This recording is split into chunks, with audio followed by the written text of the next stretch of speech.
mentioned PR a moment ago, and I was struck by the fact that you mentioned kind of the founding father of public relations, Edward Bernays, in your book.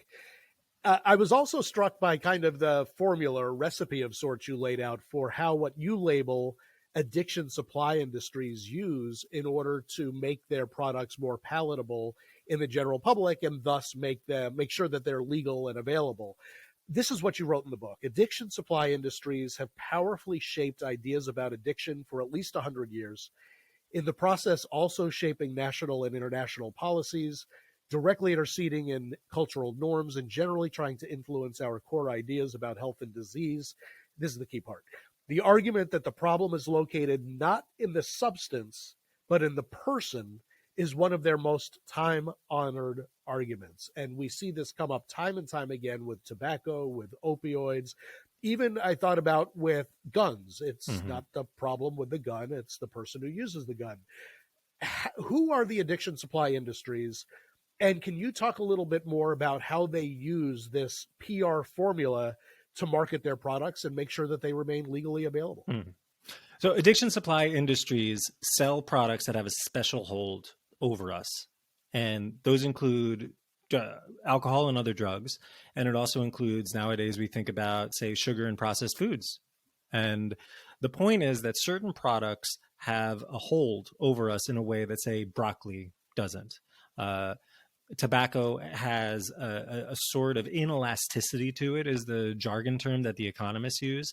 If you raise prices on Pepsi, then people generally go over to Coke. There might be some like Pepsi diehards out there, but most people switch around. But products like alcohol, tobacco, and also cocaine and heroin and fentanyl are inelastic, meaning that some people just make it work.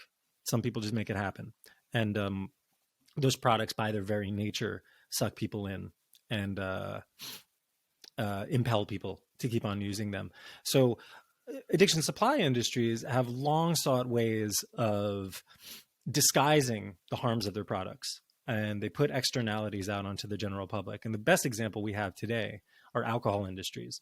I think almost any alcohol policy expert would say that alcohol is undertaxed. We basically are footing the bill and giving the alcohol industries a free lunch for a lot of the harms that are caused by the substance, by not even addiction, but also things like liver failure and other medical problems.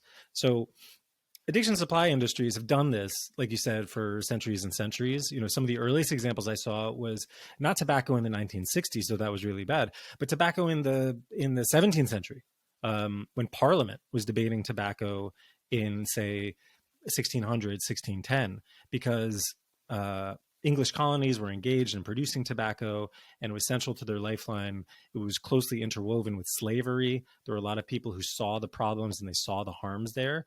But the British Empire was making so much money off of tobacco revenues that they actually eased the trade and enabled this. And we see the exact same thing going on, for example, with the opioid epidemic, when, because of a series of complicated deregulatory issues in the 1980s, the regulatory apparatus was basically just captured by Purdue Pharma and other opioid manufacturers. And then they managed to evade a lot of control. And there are a lot of people who made a lot of money off of those changes too. So the point of the book is that addiction supply industries are constant ever since we've had commerce, and ever since we've had commerce, particularly in these types of substances that have a special hold over human beings. And the answer is not to try to stamp them out, because we can't stamp them out, but to be mindful and to enact common sense regulations when it's necessary.